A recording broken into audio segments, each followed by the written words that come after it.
Comme je vis forcément à la place où je suis, en contact fréquent avec les gens, je relâche parfois la règle imposée à ma langue.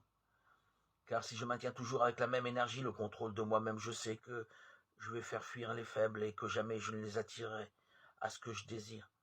Alors il m'arrive souvent de les écouter patiemment, même quand ils bavardent.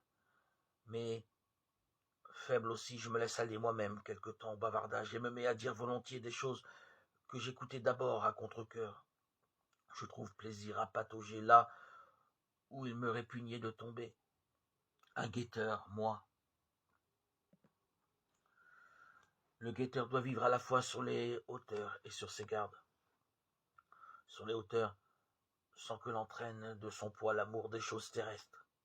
Sur ses gardes de tous côtés, de peur que ne le frappent de ses traits quelques ennemis dissimulés.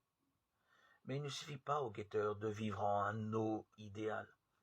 Il faut encore qu'il ne cesse pas sa parole d'attirer, par sa parole, ses auditeurs à l'idéal, et d'enflammer leur âme de l'amour de la patrie céleste.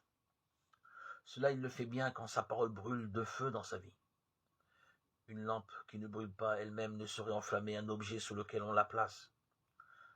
Aussi la vérité, dit-elle, il était la lampe qui brûle et qui brille. Il brûlait du désir du ciel, il luisait par sa parole. Pour assurer la vérité de la prédication, il faut donc l'élévation constante de la vie.